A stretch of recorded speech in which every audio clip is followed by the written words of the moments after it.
Wow, are we already at episode number 10? Time goes by fast, huh? 130,000 views, emails from around the world, and the number one question I get asked is what? How did you convert to Islam?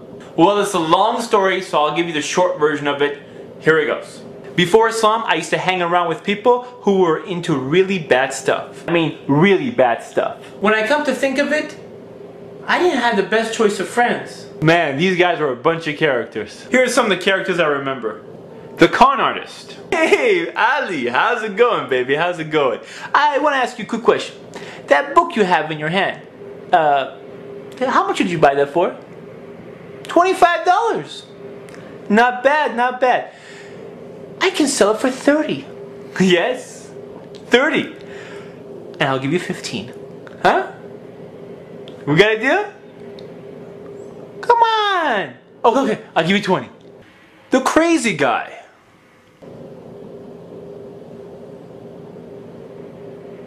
What? The trash talker. So he came up to me and I was like, dude, what are you talking about, man? What are you talking about? If you got something to say it in my face. And he was like, he just looked at me like I was crazy. And I told him, man, you know what? What? Is he behind me? Is he behind me? Oh, okay. Anyways, I told him, what did I tell him? The weird guy. So what you doing today? I don't know. I guess.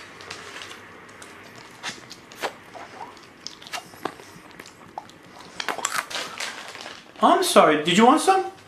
You sure? Okay. The thief. What's going on, man? Everything cool? You cool? Alright. Once I get those credit card numbers, I'll be in business. Bam! I'll be in business, you know what I'm saying? Woohoo! So one day, one of my best friends, which was also one of the worst friends, asked me to come play basketball with him in a Muslim basketball tournament. A Muslim basketball tournament. So I asked him, cool, who do we know that's Muslim?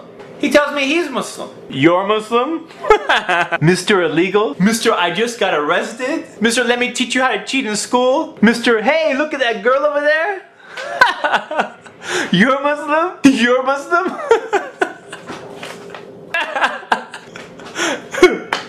What? You serious? Okay.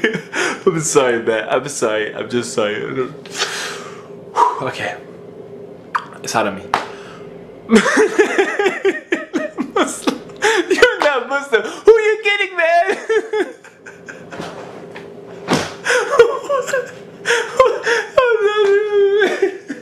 I'm getting out of here. I couldn't believe it. So on the day of the tournament, I go to his house and all the teammates are meeting up there. But they're wearing hats that say the word Allah on it and the word Islam on it. I'm like, what? How could this be? I see these guys at school all the time.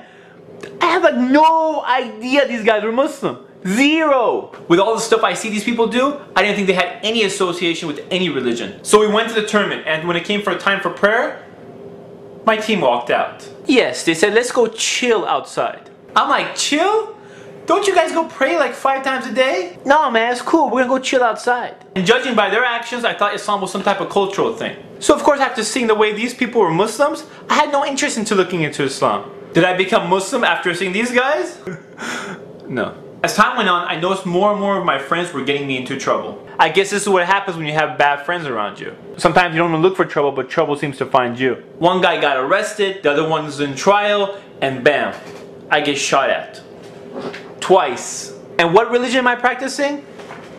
Nothing. I was worshipping idols. Worshipping idols. Wearing these superstition rocks around my neck, thinking that these rocks will benefit me somehow.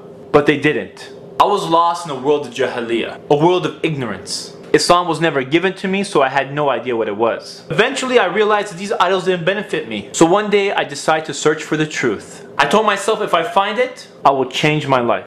So I started looking into different religions and different ways of life. One by one, I found errors in different religions. Each time I found an error in a religion, I would throw it out. I mean, if the religion is from the creator of all things, the one who made everything, from God the Almighty, how can I have an error in it? Or how can I accept a message that's been changed by man? Or how can God get killed or die? I didn't buy it. Or blind following some clergy guy? Someone who claims he's closer to God than the rest of us? I don't think so. Pretty soon, I start losing hope. It looked like all the religions were eliminated. Then one day, someone gives me a flyer to an Islamic camp. So I figured this would be a great time to check out the religion of Islam. Unfortunately, it was bad timing. You see, my father was in the hospital and the doctor told us he has about a few days to live. So my mother tells me we should stay here because this is the last time you'll probably see your father. So at first I decided to stay. And then, suddenly, I don't know what happened, I changed my mind. I figured there was only one religion left and I had to check out what this Islam is. So against my family's will, I decided to go. So I took my purple-haired girlfriend and we went to the Islamic camp. Purple-haired girlfriend? Dude, I told you I was lost. Anyways, when I got to the camp, I was causing a lot of problems. Let's say I was just a big troublemaker and they wanted to kick me out. Yeah, I was pretty bad. And eventually I got so tired of causing trouble, I took a break and I sat down. I actually started listening to the lecture. It sounded very interesting. The speaker was talking about things I never heard before. I started evaluating, analyzing, questioning. And for the first time in my life, I started thinking. It was amazing. It all made sense. I told myself if I ever find the truth, I will go after it. In less than 24 hours, I became Muslim. I told my longtime girlfriend, it's over. She was in shock. When I came home, I told my parents, I became Muslim. They were in shock. And when I told my friends I'm Muslim, I think they probably thought I went crazy. Crazy! I think the reason that the camp made such a difference is it isolated me from all the distractions you get in this life. You see, in our normal life, we're distracted with so many different things. But if you take all these distractions away and you get a chance to actually think, and Islam is presented to you, it makes perfect sense. Do you ever wonder why so many prisoners become Muslim? All the distractions are gone. They have nothing to do except to think. So they think. So I come back and everyone thinks I'm crazy. How come they didn't think I was crazy when I was worshipping rocks? You see, I don't get that. Alhamdulillah, I've been Muslim ever since. Alhamdulillah. Now look at the difference between the two types of Muslims I met. The ones I went to high school with were nothing but a bunch of characters. The ones I met at the camp were practicing Muslims. You see, both types of Muslims had an effect on me, but only one had a positive effect. The other had a negative effect. You see, when Islam was presented correctly to me, I became Muslim the next day. So if you call yourself Muslim and you imitate the misguided people around you, why would anyone want to be like you? I mean, if you go have a beer with your friends and then you try to talk to them about how great Islam is, they'll think you're a hypocrite. You see, there's people out there that are just like me. They are sincere, they want the truth, but they just need someone to present it to them. SubhanAllah, Allah subhanahu wa ta'ala gave you Islam. It's the greatest gift you can get in your life. And if you throw that away so you can imitate the misguided people, how does that make sense? I mentioned two types of Muslims. It's up to you to decide which one you want to be. Yeah, one path is going to be tougher than the other, but the end result is worth it. As you know, there's no compulsion in Islam. So the way we carry ourselves is the way we carry Islam to the people. SubhanAllah, those who had Islam and decided to be bad examples around me and never gave me Islam, what are they going to say to Allah subhanahu wa ta'ala on the Day of Judgment? Instead of giving me Islam, they gave me nothing. You see, if you slack off in your religion, it doesn't just affect you, but it also affects everyone who interacts with you. Do you know what I'm saying? No, seriously, do you know what I'm saying? I hope you do, inshallah.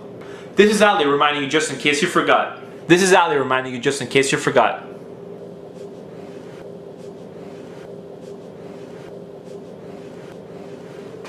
What? That's it. That's the last episode. 10 episodes, we finished them, alhamdulillah, and season 1 is finished. I hope to come back for season number 2, inshallah. I hope you come back for season number 2, inshallah. And I have plenty of ideas. It's just a matter of putting the time aside to do them, inshallah. Please go to ummahfilms.com. Go to the very top of the blog. There's a field that says enter your email. Type in your email, press enter, add yourself to our list, inshallah, so every time a post comes out you'll be notified. When the second season comes out, inshallah you'll also be notified, and that way right when it comes out you're back, inshallah. I hope you enjoyed it as much as I enjoyed it. I hope you benefited from it and not just were entertained by it. Jazakallah khair for watching, for letting others know, for your emails, and for all your comments. Assalamu alaikum. This is Ali reminding you just in case you forgot.